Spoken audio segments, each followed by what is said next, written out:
The anime begins with Yuna playing World Fantasy Online. She's the only one who accepts the quest of a boy named Kai, desperate who asks for help because his village was attacked by a black viper. Kai first distrusts her power because Yuna wears a bear suit, but she shows him that she is capable of solving his problem. Yuna uses 2 puppets in her hands with which she can summon 2 bears, Kumayuru and Kumakyu. In the afternoon, Kai and Yuna arrive at his village and run to his house. Kai's father cannot believe that a girl wearing a bear suit is the adventurer who will help them, but Kai tells him that she is provisional help until a high-ranking adventurer comes. Also, Yuna came to get information first, and if she can, she will eliminate the Black Viper herself. Kai's father tells her that he doesn't know where the Black Viper comes from, that Beast comes to the village to destroy and eat villagers and then leaves, so Yuna goes to follow the trail of the Black Viper until she finds its nest. She quickly finds the nest of the Black Viper, and that beast is really huge. The fight begins and the Viper is terrifying, but Yuna faces it without fear since she is very powerful thanks to her bear magic. Then she defeats the Black Viper, and the entire village cries with relief because they had lived for a long time threatened by the Black Viper. To celebrate their freedom, the village organizes a banquet with a large bonfire and toasts. Yuna sees some smiling villagers crying, and Kai tells her that they should smile in memory of those who are no longer here, and Yuna regrets not having come sooner, but Kai thanks her again for saving them. The next day, the village elder prepares her a delicious breakfast with eggs, and she is delighted to take a few with her. When she arrives at the Adventurers Guild in Crimonia, everyone is surprised at how quickly she finished her quest, and she says it's thanks to the bear blessing. After that, Yuna takes off her virtual reality glasses to take a break. She lives alone because her parents went on a trip and only her grandfather cares about her. So for her, her home is World Fantasy Online. Yuna has been playing this game for a year, and since she exceeded a certain playing time, the creators gave her the bear set, and from that moment on, she is invincible, but was transferred to a new world where she had to start from level 1. The first day, she saved a little girl named Fina from a wolf, and she realizes that her bear outfit is really powerful. So Fina teaches her everything about this new world, how to earn money, gems, and items, and then takes her to the adventurer's market where they can sell the wolf meat and skin to Mr. Gents. Then the 2 tour Crimonia. Although Yuna stands out too much because of her bear outfit, the 2 girls still have a good time touring the place and eating in a luxurious restaurant, something that Fina cannot afford, so at the end of the day, she brings a lot of that food to her family. While Yuna goes to an inn to sleep, she concludes that this is not a game, this place is another world, but instead of worrying, Yuna decides to have a good time in this new world since it is a great opportunity. So Yuna goes to an uninhabited place to test her new bear powers, and they are very powerful but would be more so if she let the bear magic flow, but she has trouble visualizing herself as one. In the afternoon, Yuna meets Fina again, and she explains that she has to register with the Adventurers Guild in order to have all the benefits of an adventurer in Crimonia and other cities. At the Adventurers Guild, Yuna gets a lot of attention because of her bear outfit, so one of the toughest adventurers tries to get rid of her, but Yuna gives him a bear punch, instantly knocking him out. Yuna is finally a member of the guild and accepts her first quest, defeating wolves, but she is very strong, so she defeats a pack of wolves. At that moment, Mr. Gents arrives and asks her to hire Fina so that she can pay the wolves for money, since the little girl takes care of her sick mother and her sister, and Yuna accepts, delighted to be able to help Fina. In the afternoon, Yuna takes on a new quest, hunting wolf tigers, but one escapes and corners Fina, who is in the forest gathering healing herbs for her mother. Yuna quickly defeats the beast and tells Fina that she does not have to risk herself in the forest anymore since she needs a butcher, and she is the right person, and Fina gladly accepts.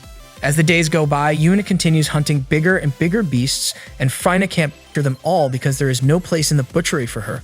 So Helen, the guild's receptionist, asks Yuna to stop hunting because otherwise there will be no beasts for Rocky rank adventurers, and she leaves.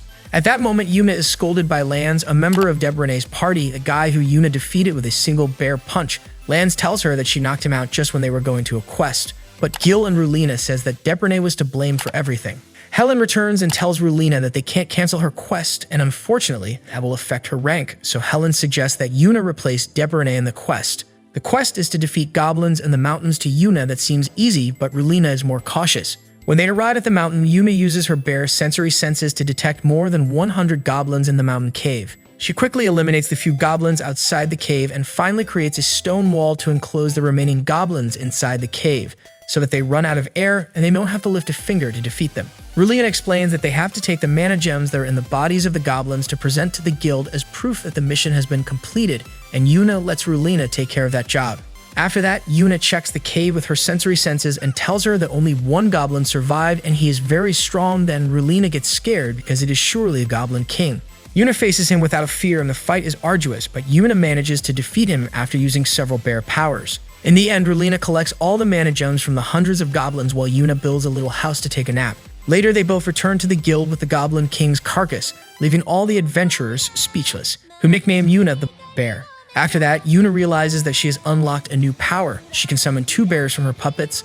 The bears are cute, soft, and Yuna can ride them without falling. They can even fight in her place. She names them Kumayuru and Komaku. The days go by and Fina makes friends with the bears too, and together they have good times. Yuna feels like she has found a sister. One day, Yuna decides to buy a land to build a house, and they go to the Commerce Guild. Milene tells Yuna that she will lower the rent on the land that she wants to buy since the bear contributes many beasts to the guild, and they have increased their trade thanks to Yuna. Yuna closes the deal and buys a land where she builds a house in the shape of a bear that has everything she needs, and not only that, but it also has a butchery for Fina, so she can take the time necessary to and earn money. Back to the present, the adventurers are impressed that Yuna has defeated the Black Viper, and Mr. Gents organizes the butchers to start the Viper immediately. Fina is amazed by her friend's feat and prepares to the Black Viper, although it is very difficult. After that, Fina takes the Black Viper's mana gem to Yuna, and she notices that the little girl has a wound on her hand and tests if her powers are healing, and fortunately they are. Then, Fina tells her that Helen wants to see her, so Yuna goes to see what quest she wants to give her, but as soon as she hears that the quest is from a lord, she refuses to take it. The guildmaster intervenes and asks Yuna why she doesn't want to accept the quest, and she explains that in all the games she has played, the aristocrats only want money, they mistreat others and imprison innocent people, etc. But the guildmaster tells her that Lord Cliff is different. He really cares about his people, and Yuna agrees to go see him. She arrives at Lord Cliff's mansion, and he tells her that he wanted her to come because his daughter No wanted to meet the town bear. At that moment, No enters very excited and cannot contain her joy and hugs Yuna. No wants Yuna to tell her in great detail all the quests she has done, and then Yuna summons her bears to play with No. The little girl has a wonderful day. After that, Lord Cliff tells Yuna that the king's birthday party is approaching, and he asks her to sell him the Black Viper's mana gem, but Yuna doesn't want to and prefers to give him the Goblin King's sword. Lord Cliff cannot believe that she wants to sell him such a rare object and says that he will pay her whatever she wants, but Yuna does not know what price to put on the sword and decides that she will give it to him in exchange for a favor. Lord Cliff will have to help her when she needs it, and he accepts. Later, Yuna returns to her house and finds a tearful Fina who tells her that her mother Termina has gotten worse out of nowhere. She didn't even get better after taking her medicine. Fina is desperate and doesn't know what to do. Yuna goes to Fina's house where Jens is also, since he's been looking for stronger medicines for her throughout the city, but couldn't get them. Then Yuna tries to cure Termina with her powers, but it only makes her a little better. The illness still persists. Termina wakes up and hugs her daughters, and the 3 start to cry because they think this is a farewell. Yuna refuses to give up and tries to cure Termina again, and she realizes that she is doing something wrong. She wants to cure her when in reality, she must attack the disease that the woman has in her body, and she begins to visualize her opponent. This time it works, and Termina's illness is defeated, and she's able to stand up after a long time. Fina, Shuri, and Mr. Gents can't be more happy and hug her. After that, Fina introduces Yuna to her little sister Shuri. She is very curious and thinks that Yuna really is a bear and hugs her. Then Mr. Gents says that he will pay Yuna with all his money for what she did, but Termina and Fina say that they will pay, although Yuna assures them that she doesn't need their money. The girl's smile is more than enough. Days later, Termina and Yuna are craving eggs, but that is something difficult to get in Crimonia. So Yuna contemplates the idea of going to Kay's village to get some, but that village is very far away. So she asks herself if she develops any new abilities, and fortunately, she can now use Bear Warp Gate. This ability allows Yuna to open doors to go from one place to another in a matter of minutes. So the next day, she goes to Kay's village to buy some eggs and gives a few to Fina for Termina. After that, Yuna goes to the market to buy more groceries and sees some children with dirty clothes standing on the side. She asks a food vendor about them, and the lady tells her that they are orphans waiting for leftovers from the market. That makes Yuna sad, and she buys a lot of food for them. The children take her to the orphanage, and Director Bo tells her that since their benefactor, Lord Cliff, took away his support, the orphanage has gone from bad to worse, and that angers Yuna, and she decides to use her powers to fix the orphanage and give them a lot of meat from her quests. After that, she goes home chewing her anger because Director Bo asked her not to go talk to Lord Cliff because the land where the orphanage is belonged to him, and if she angers him, he could take away the land and the children would be left homeless. Yuna can't stop thinking about how to help those children until she comes up with a great idea. She first goes to Milene's because she wants to buy the land next to the orphanage, then goes to Kay's village and buys him many chickens, and finally with her powers she builds a chicken coop on her new land adjacent to the orphanage. The next day, Yuna takes Termina to the orphanage and gathers the children, Director Bo, and her assistant Liz. Yuna explains to them that the chickens are theirs and they must take care of them. feed them, and collect the eggs to sell them every morning at the market, and Termina will be in charge of the project. The children in Termina gladly accept her project and thank her deeply for this opportunity. The days go by and the project is a success. Now the children have enough money and food thanks to Yuna. Weeks later, Lord Cliff goes to Yuna's house and asks her why his family has been deprived of buying eggs at the market, and Yuna cannot believe his nerve. So she reproaches him for his wrongdoing by taking his funds from the orphanage. But he does not understand what she's talking about, and Yuna can't take it anymore, and she with anger at him, saying that she thought this world was better, but it isn't, because it is unfair that orphan children have to beg for food when Lord Cliff has enough money to help them. Then Lord Cliff tells her that he will find out what is happening. He asks his butler to look through the financial books and find out what's going on with the money that he donates to the orphanage. In the afternoon, Randall the butler tells him that the money is being handled by Enz Roland, the orphanage supervisor. And not only that, the Rolands have many businesses in the city, and Lord Cliff had not realized until now. At night, Lord Cliff summons Enz and tells him that he already knows that he has been stealing the orphanage's money and punches him for such a vile act. The next day, Lord Cliff goes to the orphanage to apologize for all the shortcomings they have been going through and says that he will give them all the money they need. But Director Bo tells him that that is no longer necessary, since thanks to Yuna and her egg project, the orphanage can sustain itself. Then Lord Cliff says at least he will renovate the orphanage building since it needs repairs. At night, Yuna feels embarrassed because she accused Lord Cliff of something that wasn't his fault, but Fina tells her that thanks to her, the orphanage's children live better, and that makes her smile. Days later, Jens asks Termina to marry him, promising that he will make her happy and protect Fina and Shuri, and to the girl's joy, Termina accepts. The next day, Fina goes to Yuna's house and tells her that she's afraid that her mom will break up with Jens. Since this morning they had misunderstandings at breakfast, she wants him to eat healthy, but he loves to put ketchup on his eggs. Yuna claims that there are fights that don't last and she shouldn't worry, but Fina wants them to reconcile soon, so she wants to look for a snowflower. It turns out that in the past, Crimonia, her husband Roy, and Jens were at a party, and one day they found the snowflower, so Fina wants to show them one again. So Yuna agrees to take the two sisters to look for the snowflower. She summons the bears to protect them, and they leave Crimonia. Shuri is a very curious girl. So along the way, she hisses at a snake, eats unripe fruits, and stings a hive of bees, from which they have to run away. But Shuri is also a brave girl and ends up helping Fine to cross a wobbly bridge. Finally, they arrive at the meadow where the snowflowers grow, but the meadow is completely green and empty. They spend hours checking the meadow without success. Shuri does not give up and continues searching until she finds a bird trapped in a thorny ivy, and she and Fina help it. The bird flies away but drops a majestic blue feather. Then Shuri says that it is a gift for their mom and Jens since they couldn't find the snowflower. When the girls get home, they are surprised because their mom and Jens no longer fight, so they tell them that they went out to look for the snowflower, but instead they brought them a blue feather. Termina and Jens are surprised to see the blue feather and tell the girls that Roy always wore a blue feather in his armor. It was a good luck charm, and they think that he came to visit them to make sure they are okay. Then Jens says that he does not want to replace their father, but he would like them to consider him as such, and he swears to love and protect them. The girls begin to cry and accept him into their family by hugging him, and he tells Termina that he will start taking better care of his eating habits because he will protect them forever. After that, Jens frames the blue feather and hangs it on the wall. The next day, Fina and Shuri go to Yuna's house because she will teach them how to cook flan, a delicious sweet dessert made of eggs. While they cook, the girls tell Yuna that they will soon move to Daddy Jens's house, and they ask Yuna about her parents. She says that they live very far away and she doesn't miss them at all. After a delicious dinner and a hot bath, Yuna is happy and wonders if this is what it feels like to have little sisters. Later, the flan is ready, and the girls say that it is something exquisite that they had never tried, and they talk about the places they would like to visit. The next day, Yuna distributes flan to all her friends and acquaintances, including Lord Cliff and his daughter Noah. He tells her that the flan is tastier than the desserts in the capital, and Yuna comments that she still doesn't know the capital, and Lord Cliff invites her to go with No. The next day, Yuna goes to pick up No with Fina, and they go to the capital. No and Fina get along very well, although No can't help but feel a little jealous knowing that Fina and Yuna are very close, almost like sisters. Then Yuna summons Kumayuru and Kumakyu to the joy of No, who loves them. At night, No thinks they are going to camp in a tent, but is surprised when Yuna creates a bear house with her powers. And the surprises do not end there. Yuna cooks them a meat burger, and they are both stunned by how delicious it is. The next day, they continue on their way and encounter several monsters, which Yuna defeats without breaking a sweat, and also saves a man and his daughter from other monsters. They are Count Farnram and Misana. The Count wants to join them on the trip since Yuna is a good bodyguard. At first, Yuna doesn't want to because she doesn't like showing the potential of her powers to strangers, but Noah asks her to let them accompany them, even if that means sleeping in the ground and not in the bear house.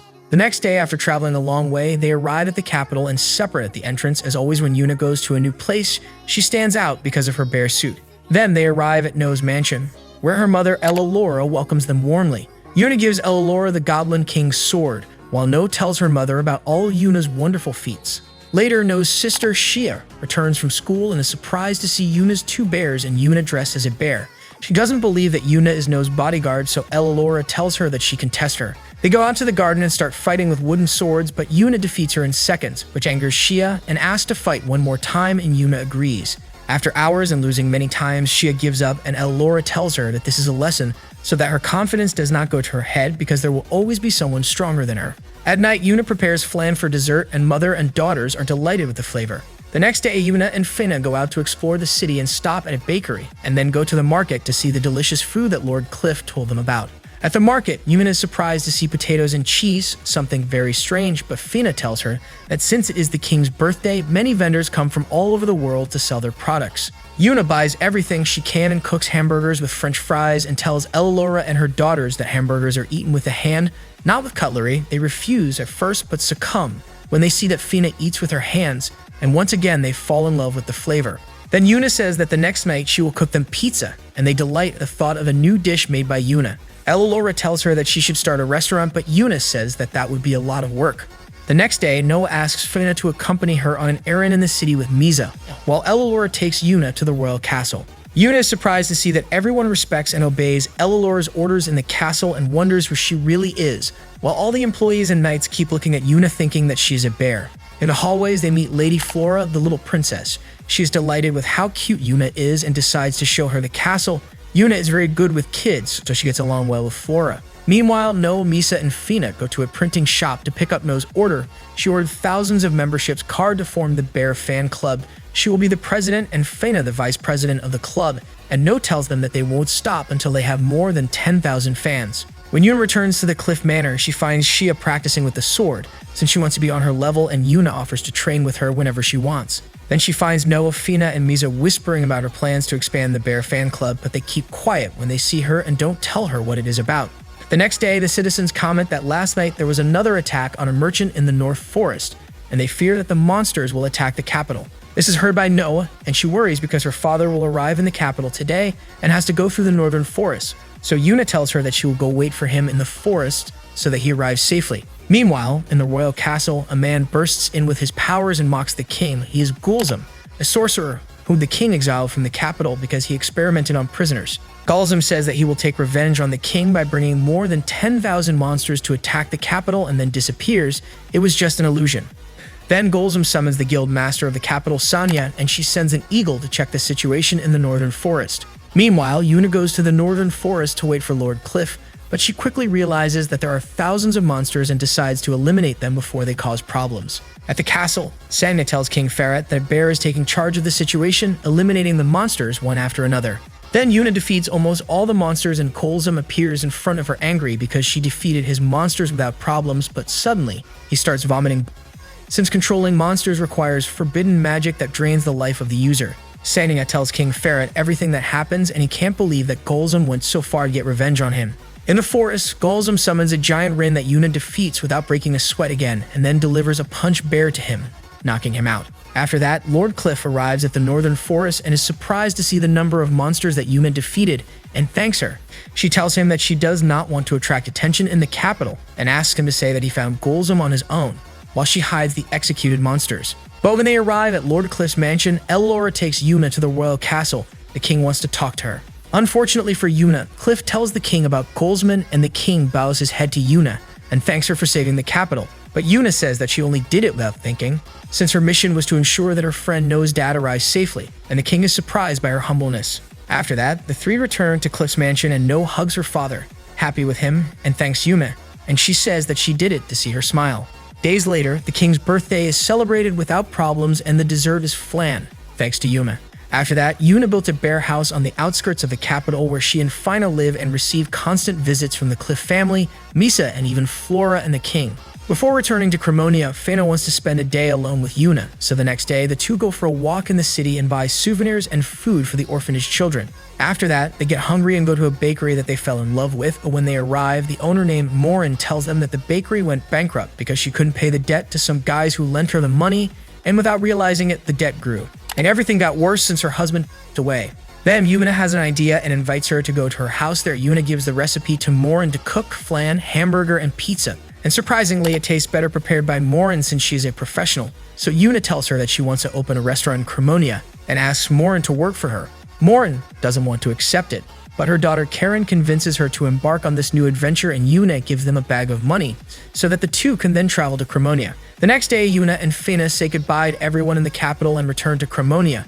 There, Yuna does business with Melaine and rents her a place for the restaurant, and Termina will be the manager. Days later, Morin and Corinne arrive at Crimonia and are surprised when Yuna shows them the restaurant. It is an old mansion where they can use the second floor to live. They think it will be a lot of work. But the next day, Yuna brings the children from the orphanage to help. After that, Melaine shows them the work uniform, bear suits. Yuna doesn't want the children to wear it, but they are very happy to just wear it. Then together, they decide the name of the restaurant. It will be called the Bear's Resting Shop. The restaurant is a success, so much so that Yuna has to help in the kitchens because the clientele is large and not just her. All of her friends and acquaintances help serve the customers. At night, everyone is very tired, but Morin managed to save pots of flan for everyone. Suddenly, the door to the restaurant opens and No enters sad because she thinks there is no more food. Lord Cliff also came and shows Yuna the financial books of the capital. She had asked him to review Morin's debt. Lord Cliff says that Morin's debt was illegal because it exceeded the limits of financial regulation and the lenders were arrested and punished by the king. Then Yuna tells the good news to Morin and Corinne, telling them that they will have a refund of that absurd debt and they can open the bakery again in the capital. But Morin and Karen don't want to leave because now the restaurant is her precious home, and Yuna remembers everything she has experienced here and agrees that this world is her precious home too. Days later, Yuna gains 2 new abilities using bear phone, something like a cell phone, and she can also make her 2 bears smaller. But despite everything, Yuna wants something more. She wants seafood. But it is very difficult to get, so she asks Melaine where the nearest port is, and to Yuna's surprise, there is one very close to Crimonia. But to get there, you have to cross snowy mountains. The next day, Yuna goes with Komayuru and Komaku to the mountains and calls Fina by bare phone to assure her that her trip is going well. Suddenly, Yuna finds a couple stuck in the snow and helps them, then summons a bear shelter to rest until the blizzard passes. They are Damon and Yura. They tell her that they are fishermen from Melilla, the port city. They wanted to go to Crimonia to buy groceries because they are scarce in Melilla. And the worst thing is that a kraken is preventing the fishermen from approaching the sea, and the bandits have taken the roads to the surrounding cities, so Melilla is short of food and only a few adventurers remain. The rest have left. Then Yuna realizes that the king will not help that small city because it is not part of his kingdom. Even so, she decides to go anyway to put up a transporter gate. Damon and Yura decide to return to Melilla with Yuna, and when they arrive at the city, they see a group of people buying food at a very high price since some adventurers and fishermen catch what they can and sell it. It turns out that Mr. Zarad, the city's guild master of the Commerce Guild, takes advantage of people's hunger to make money. Later, Damon and Yura take Yuna home and the couple meets their children. They are very hungry, so Yuna summons a pile of meat that she had saved in exchange for being told where the town inn is. When Yuna enters the city inn, Adla greets her and tells her that she is the city's guild master. Yuna says that she is an adventurer from Crimonia and gives her the murdership card.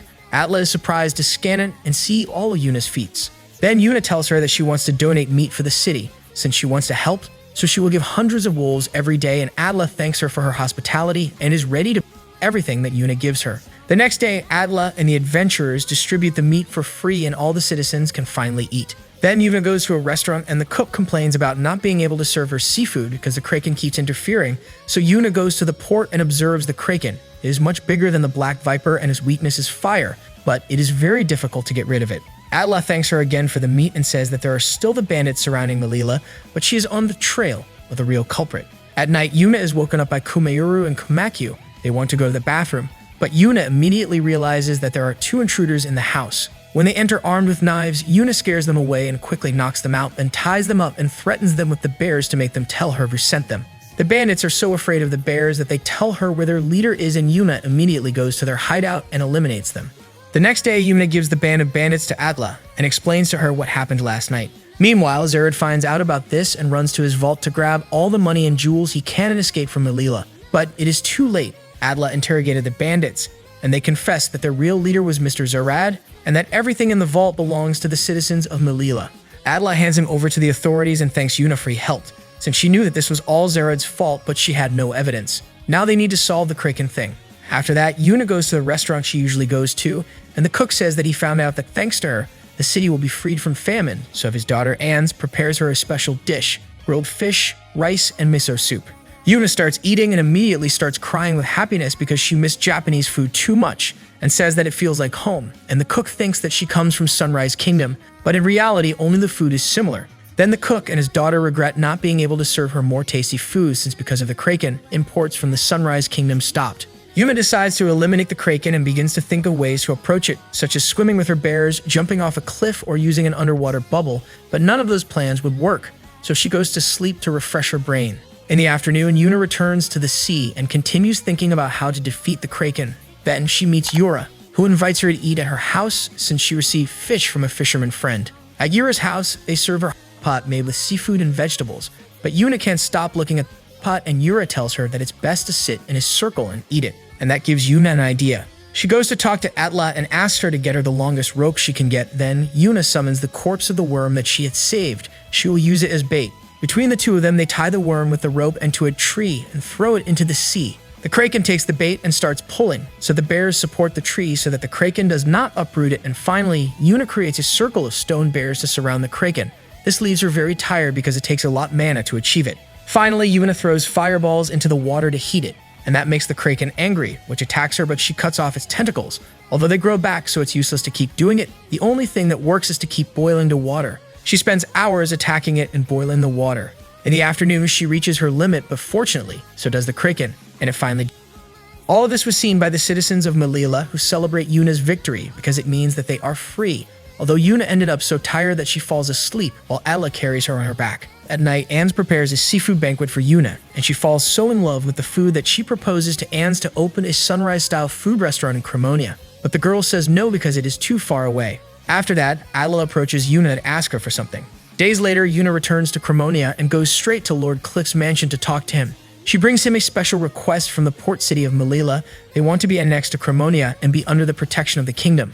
Unfortunately, Lord Cliff says that is not possible because the snowy mountains stand between the two cities, but Yuna says that she already solved that problem. It turns out that Yuna spent days magically digging a tunnel that would connect both cities, and Lord Cliff says that he will begin negotiations tomorrow. The next day, Lord Cliff, Nelaine, and Yuna go to the city of Melilla to talk to Atla to make the treaty between the two cities official, and everything goes well, except for Yuna, who has to help outfitting the official tunnel. Days later, Yuna returns to Crimonia and goes straight to Fina's house. She wants to fulfill the promise she made to her before starting this adventure, go to the sea together. Yuna also suggests taking Shuri, and Fina is very happy with the idea. Yuna takes the girls to Melilla and shows them that she also built inns because she wants even the children from the orphanage to visit the port city. Fina wants to thank her for everything, but a bunch of people surround Yuna, taking her away from her, and Shuri says that Yuna is very popular. Days later, while Fina goes to visit Yuna, and Fina tells her that Yuna is very busy and they hardly spend time alone, and No says that she has to be more aggressive like her, but Fina just gets sad. Before Noah leaves, she leaves a letter from the royal castle for Yuna. When Yuna arrives, she reads the letter and says that Princess Flora won't stop crying because she wants to see Yuna's bears, and she says that she will go visit the capital for a few days and invites Fina to travel with her, but Fina declines the offer using the excuse that she has work to do. The days go by and Yuna calls Fina to tell her that the next day she will go to Melilla because she wants to visit Anne's that makes Fina sad, but she hides it very well. Days later, Yuna returns to Crimonia and finds Fina still working in the butchery in her house. She hugs her and tells her that she convinced Anne's to come to Crimonia and open a seafood restaurant. Then Fina tells her that she wants to take a break because she wants to learn how to improve her techniques with the help of gents, and Yuna says that she already does it well, but she can take any break she wants. The next day, Yuna notices Fina's absence and remembers that she is taking a break, so she goes to see Melaine to rent a good place for Anne's restaurant. Meanwhile, Fina practices her techniques with gents, but he suspects that she is avoiding Yuna. After that, Yuna receives a visit from Noah and tells her that she feels a hole in her and she doesn't know why she feels that way since she enjoys being alone. Noah tells her that she is not talking about anyone but Fina. That makes Yuna realize something and she leaves. Meanwhile, Jens talks to Fina. She tells him that Yuna is an important person now and she is not someone important like a princess, daughter of a lord, or a spectacular cook to be asking her to spend time with her. So she decided to perfect her butcher techniques to be on par with Yuna's other friends, but Jens tells her that she shouldn't worry about those things. She's only 10 years old, and if she wants to spend time with Yuna, she should just ask her. In the afternoon, Yuna goes looking for Fina and takes her to the place where they met. She says that she comes from very far away and she doesn't know if she will ever return to her house, but it's not something she cares about since she never liked the idea of settling down. But for some strange reason, since she met her and began to develop ties with Crimonia, Yuna feels that she has found her place and wants to be with her. So Fina starts crying, hugging her, and telling her that she also wants to be with her. Days later, Yuna and Fina go for a walk and eat desserts at the bear's resting shop, and they enjoy the pancakes with honey. At that moment, they meet Milane and Termina. They tell Yuna that there are problems with the honey suppliers, so they will stop serving foods and desserts that use honey. It turns out that a herd of orcs are nesting in the great bee tree, where Crimonia supplies its honey. So Yuna decides to go hunt them, but when she reaches the big bee tree, she sees that there are not only orcs, but a family of bears that also want honey, but the orcs mercilessly hurt the baby bears. That angers Yuna even more, and she defeats all the orcs without breaking a sweat. Then the bear family gives her honey as thanks. After that, Yuna returns to the Adventurers Guild and tells Helen that she already completed the quest to hunt down the orcs, but she thinks there will be problems with the bear family. At that moment, a man named Rem says that he posted the quest and is worried that Yuna has hurt the bears, but she assures him that it was not like that. He explains to them that the bear family protects the bee tree from small monsters and the keepers give them honey in return. Rem says that he didn't say anything about the bear family because maybe Lord Cliff would want to get rid of them because they can attack humans, but Yuna says that she will talk to Lord Cliff to allow the symbiotic relationship of the bear family and the bee tree. In the afternoon, Yuna and Fina return to the bear's resting shop to eat more honey pancakes. At that moment, Lord Cliff and Noah appear, and although Noah wants to spend time with Yuna, she takes Fina somewhere else to talk to her alone. It turns out that Misa sent them a letter inviting them to go to the capital to have a fan club meeting and catch up with Yuna's achievements. Meanwhile, Lord Cliff gives a letter from Elilora to Yuna. It turns out that she wants to talk to her about something and Princess Flora wants to see Yuna's bears, so she's invited to the capital. Days later, Yuna goes to the capital directly to the royal castle, where she's greeted affectionately by Flora and the little girl introduces her to her mother, Queen Kisha. After that, Yuna serves her the new item from the bear's resting shop, pancakes with honey. Flora is delighted and Yuna also gives her a picture book that she herself drew about her story. Flora loves so much the first book that Yuna drew, so she's excited to read the next one. Elilora asks Yuna for permission to print copies of her picture book, since it is very popular in the castle and Yuna gives her the permission. Afterwards, Elilora tells her that she wants to hire her as a guardian for a student trip. Yuna does not want to and makes several excuses, but Elilora convinces her by saying that she will assign her to Shia's group and Yuna accepts because Elilora will owe her a favor. Later, Yuna returns to her bear home and is happy to see Fina waiting for her. Days later, Yuna returns to the capital and goes to meet Shia and Elilora. The woman tells her that she should only intervene when she thinks the students are in danger, since this is a learning trip. The trip will last 4 or 5 days and no one knows that their guard will be a girl bear, since Elilora wants to know if someone will underestimate her because of her appearance, just like Shia did when she met her. Elilora also asks Shia to pretend not to know Yuna. The next day, Yuna and Elilora go to Shia's academy so that Yuna meets the group that she has to guard. They are Shia, Merrick, son of the captain of the knights, Timel, son of the prime minister, and Cadlia, daughter of an upper-class noble family. They are skeptical when they see Yuna's cute bear outfit, and Merrick hopes that she doesn't get in the way, since he believes that Yuna is the daughter of a rich family that bought her adventurer's credentials. Alone, Shia tells Yuna that there are rich people who buy credentials from adventurers who have completed incredible quests. It's strange, but it's true. After that, Yuna's group's trip begins and Merrick keeps being rude, but Yuna lets it go.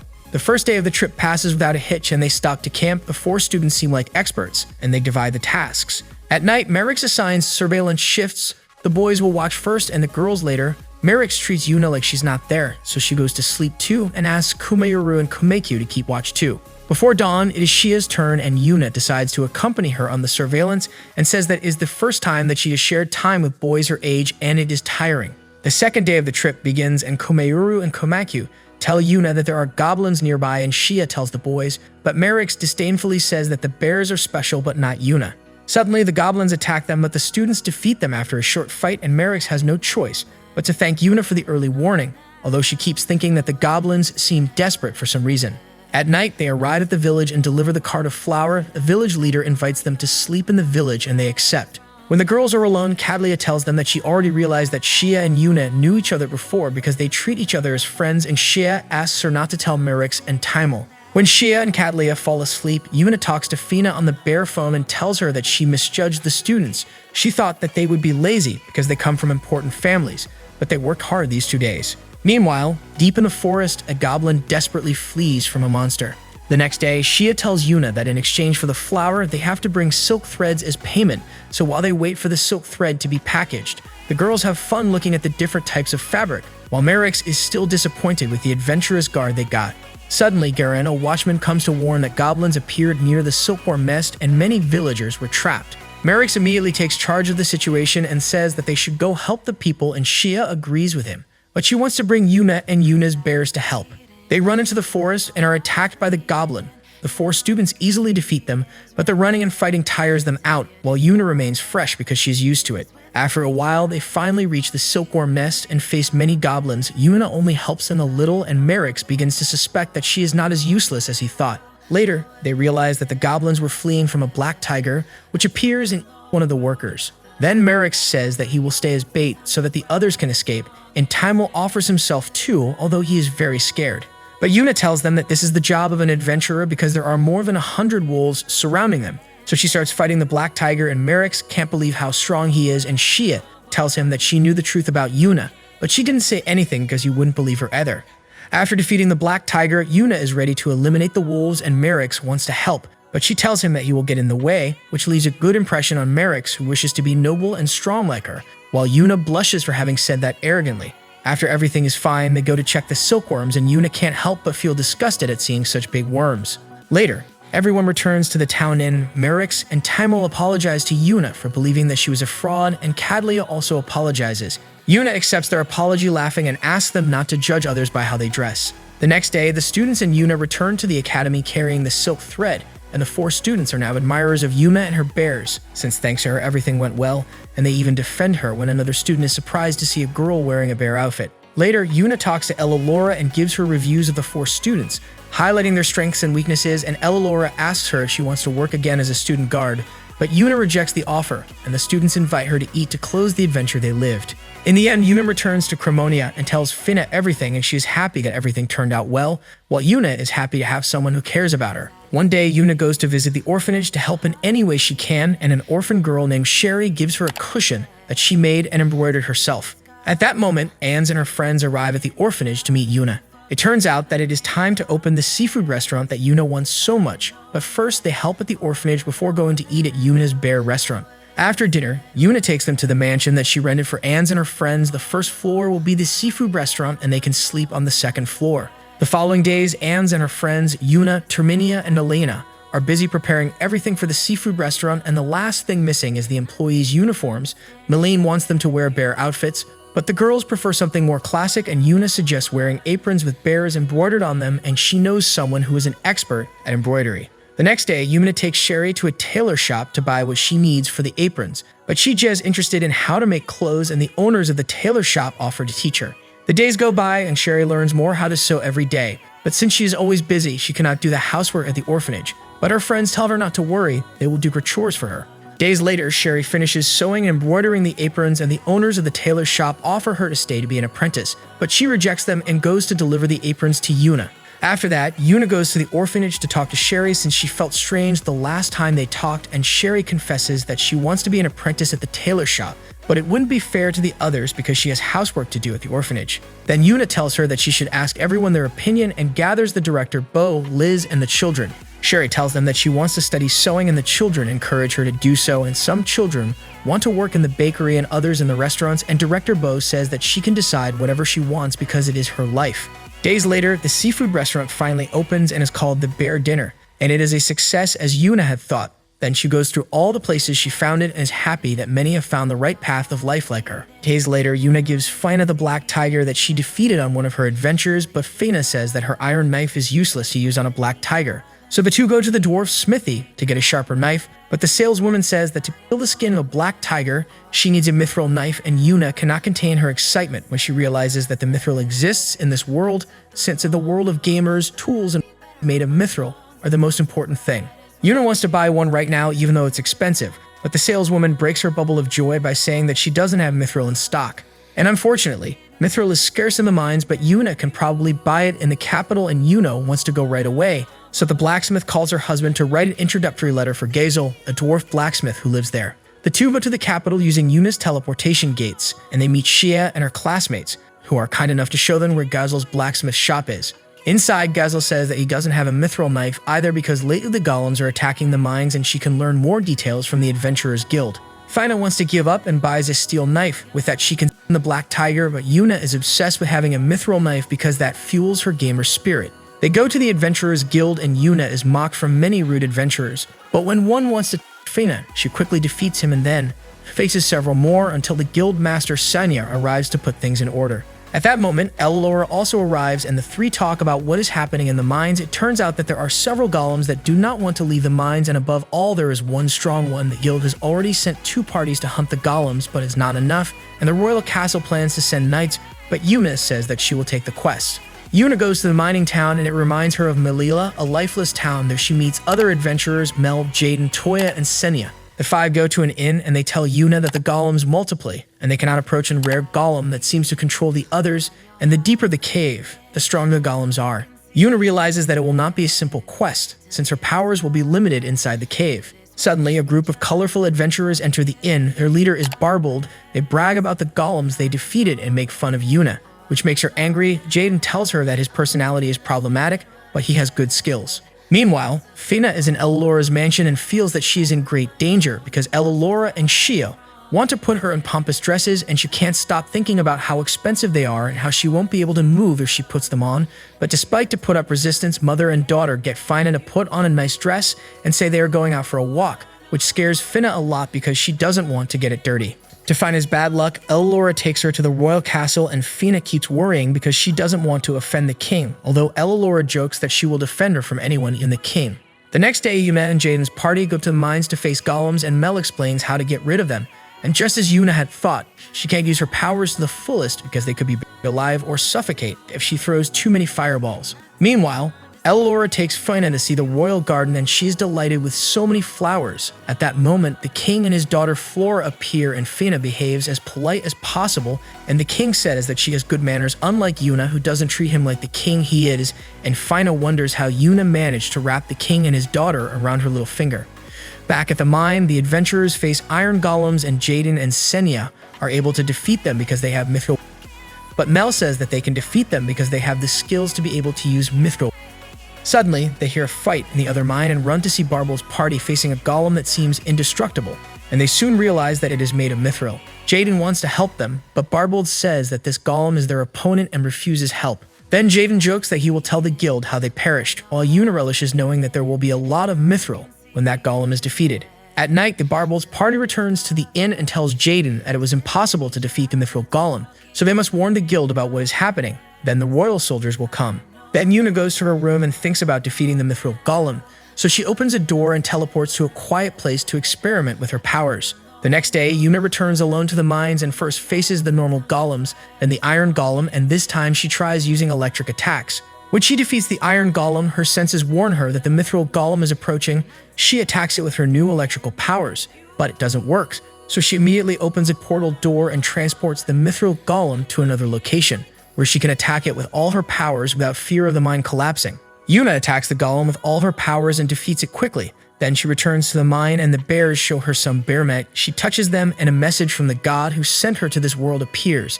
It turns out that the mithril golem were put there for her to get an item. After that, Yuna spends hours defeating the golems until she finishes them all and returns to the inn to tell Jaden that the quest is done. Barbold doesn't believe her and says that a pet like her must be lying, so she him because she's in a bad mood after working all day. After that, the two parties go to check all the mines in search of any surviving golems, but fortunately, Yuna defeated them all, and surprisingly, it also stopped multiplying after Yuna took the Bear Knights. As the work is done, Yuna goes to the royal castle to look for Fina. The girl tells her everything she did, and although she had fun, her stomach does not stop hurting trying to avoid mistakes. Before returning to Crimonia, Elelora gives Yuna a knife with a family emblem engraved on the handle. She says that anyone who sees it will know that she is supported by them. Then Yuna takes the mithril golem to Gazel to make various weapons and knives from that material and also asks her if he knows the Bermanite material. Gazel tells her that surely his master will know more. He lives in a distant dwarf village and Yuna is excited to be able to go there, since this world continues to get bigger. Then they go to Morin's old bakery and find a girl sitting there. She is Naren, Morin's niece. Yuna tells her that Morin now works in Crimonia and gives Naren money to take a carriage there. Days later, Yuna and Fina return to Crimonia and tell Shuri about their adventures, and Shuri says that he also wants to be a butcher like Fina, and Yuna is excited and promises to give her a mithril knife. Then Fina gives her a lecture on the importance of money. She can't go around gifting expensive things everywhere. So Yuna thinks about how to reduce her anger and decides to cook her a new dessert, strawberry shortcake. The problem is that she doesn't remember the recipe well, and she spends the whole day baking strawberry cakes and eats so much that she and Kumauru and Kumeikyu are stuffed. The next day, Fina and Shuri go to Yuna's house, and Fina apologizes for the scolding she gave her. But Yuna is grateful because sometimes she lacks common sense. So she gives her the strawberry shortcake, and the two girls marvel at how delicious it is. Then they go to pick up the mithril knives to the black tiger, but Fina says that Jens wants her to do it in the guild in front of the others. It turns out it's a guild order, and Helen says it's the first time a black tiger will be harvested, and she wants everyone to see it to study the process. Shuri and Yuna cheers her up, and Jens tears up because Fina has grown so much. So Shuri takes out her mithril knife and says that she wants to be like her sister. Unfortunately, that earns Yuna another scolding, this time from Termina, who says that a little girl like Shuri can't walk around with such an expensive knife, and Yuna accepts the scolding and tries to calm her down with the last slice of strawberry shortcake. And it works so well that Terminia says the strawberry cake should be included on the menu at Morin's restaurant. The next day, Terminia, Yuna, and the girls go to Morin's to give her the recipe for the strawberry shortcake, and they meet her niece Naren.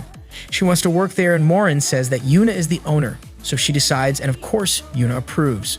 Morin makes the shortcake and says that it will be difficult to add it to the daily menu because it is very difficult and the preparation time is long, but Naren offers to be the pastry chef who bakes it every day. So Yuna agrees and teaches Naren how to bake it. After that, Yuna and Fina go to Noah's house to bring her shortcake, and Noah is a little upset because they went to the capital without her, but Yuna explains that they went only for work. While having tea with the shortcake, they realize that it is a delicious combination, and Noah says that her maid Lala is an expert in brewing tea and she can teach them. Since Naren is embarrassed to go to a lord's mansion, Yuna and Fina have to learn how to brew tea with Lala and then teach it to Naren. They spend the day practicing how to brew tea, following Lala's advice on temperature, time, and specific measurements.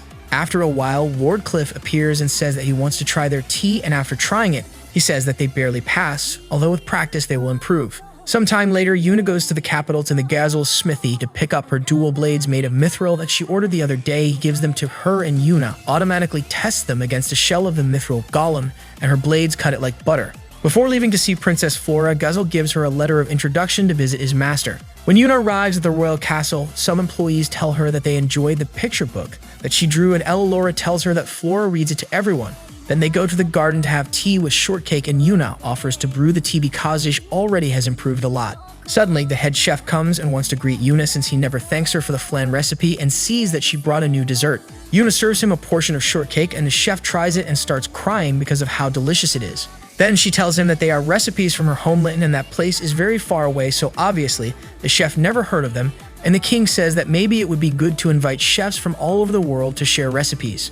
After tea, the king invites Yuna to dinner, and the chef promises to cook her whatever she wants, and Yuna is completely satisfied. Days later, Fina goes to Yuna's house and finds her exercising with her bears. She says it is because they have been eating a lot of shortcake lately. Then Fina tells Yuna that she received a letter from Misa and Yuna, checks her mailbox and finds a letter too. It turns out that Mrs. birthday is coming up and they are invited. Fina is worried because it is a noble girl's party, and Yuna says that they should ask a noble family for advice, and they go to Lord Cliff's mansion. He tells them that they are also invited to the birthday of Lord Gran, Mrs. grandfather, who will celebrate his birthday 2 days before Mrs. party. Yuna and Fina ask them if they can decline the invitation since they fear making mistakes and offending the nobility, but Lord Cliff assures them that they should only attend the Misa party, which will only be attended by her family and friends. That convinces Fina, and No takes her to choose a good dress, while Yuna thinks about a gift for Misa, and Lord Cliff suggests giving her something with a bear theme. Then Yuna goes to the tailor shop where Sherry is and summons the small forms of Kumauru and Kumakyu. She wants Sherry to make stuffed animals just like her bears. Sherry takes the measurements of the bears and says that she will try to have them ready for Mrs. birthday. Yuna also orders Sherry more sets of the stuffed bears, but for those Sherry can take her time.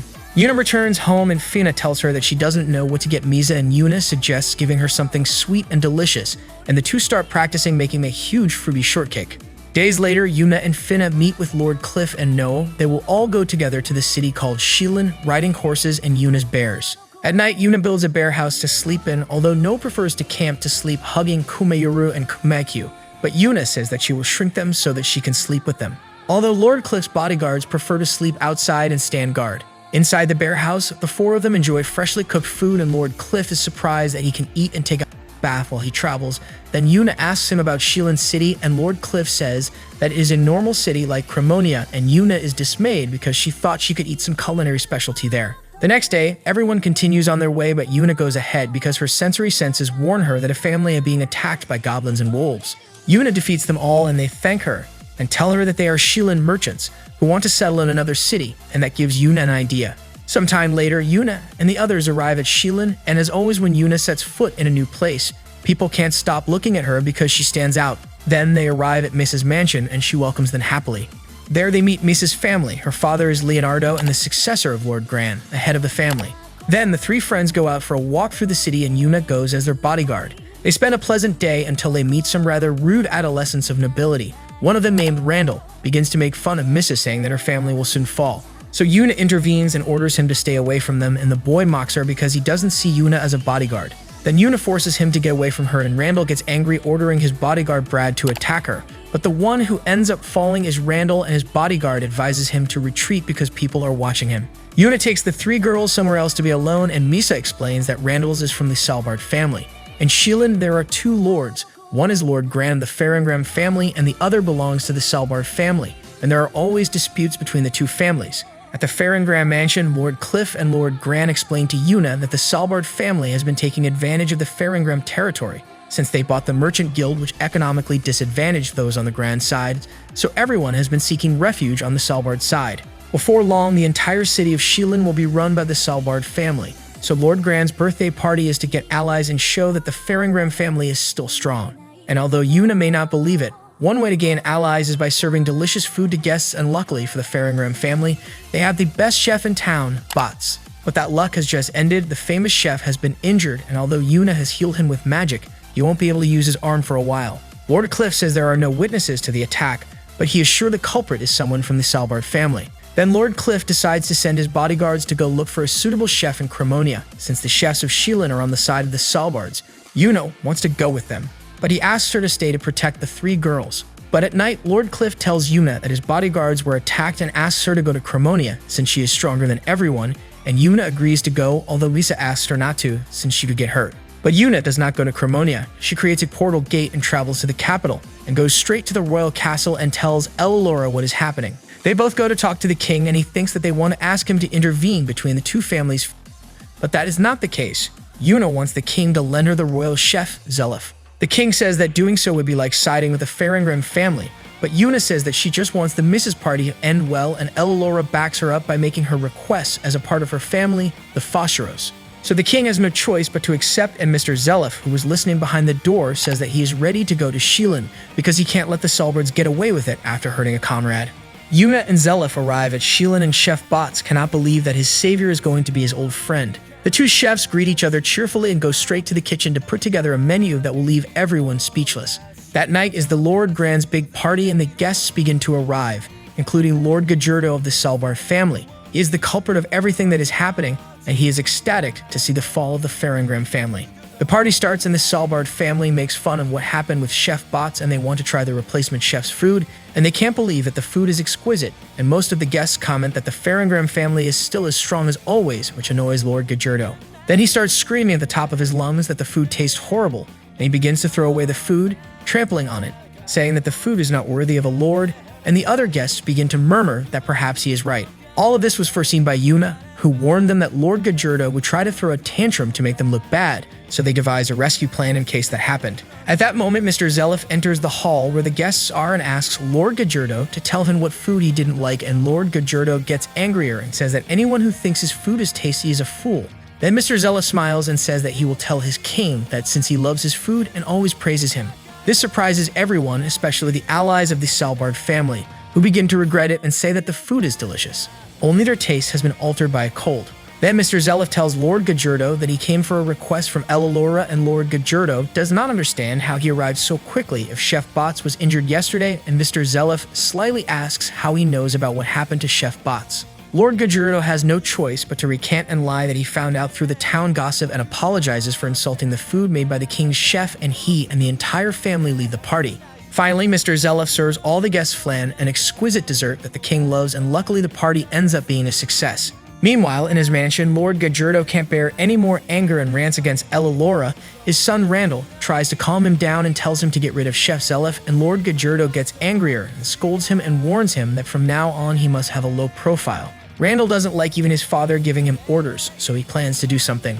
2 days later, Elilora arrives at Shilin and tells Yuna that she has been sent from the capital to get evidence against the Salbard family, but she can't do anything until one of them commits a crime in front of her.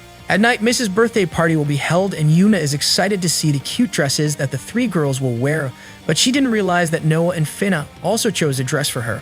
The 2 girls show Yuna puppy eyes, and she has no choice but to agree to put on the dress, and after a long time, Yuna takes off her bear outfit and puts on the dress, although she continues wearing her bear shoes and gloves in case something happens. Everyone is surprised to see Yuna wearing a dress. Although she blushes because of the compliments, fortunately the party happens without problems and Misa feels that it is the best birthday she has ever had, and to close the party with a flourish, Yuna gives her a gift, teddy bears in the shape of Kumeuru and Komakyu. The next day, while Yuna goes to the Shilin market, she receives a call from Fina, but her voice sounds weak and Yuna runs back to Lord Grand's palace. She finds Fina and No beaten and unconscious. The garden is destroyed and the maids.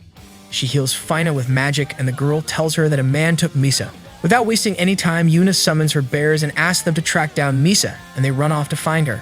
Meanwhile, Misa is put in a Salbard family dungeon along with other children who were.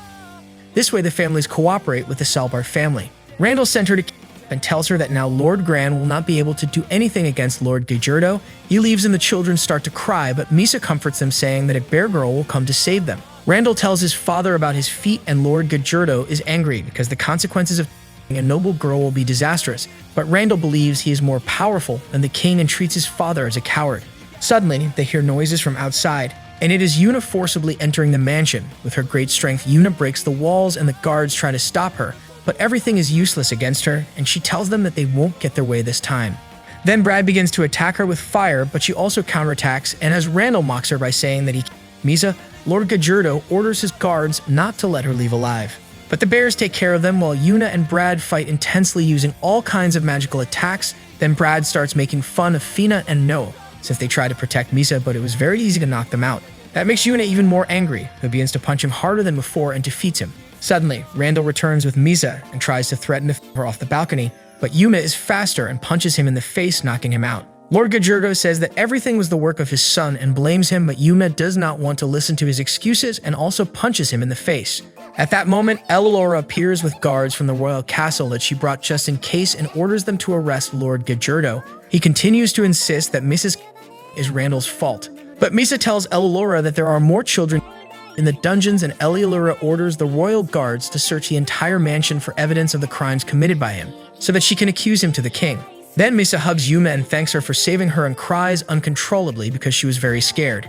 In the afternoon, Yuna takes Misa to her house, and they are welcomed by the entire Faringrim family, and Yuna is congratulated for saving Misa, and Leonardo tells her that the Faringrim family will always be on her side. Days later, the king sentences Lord Gajerdo to for his crimes, and Randall's wealth and noble titles are taken away, and Brad is exiled from Shilin. Then Lord Gran retires from his position, and Leonardo is promoted to Lord to rule the city of Shilin to the relief of all its inhabitants. The trip to Shilin has ended, and Yuna, Lord Cliff, and the 2 girls return to Crimonia, and No tells Yuna that she is the bear goddess, because the people who know her are lucky. Yuna is a little embarrassed, but her bears are happy with that title.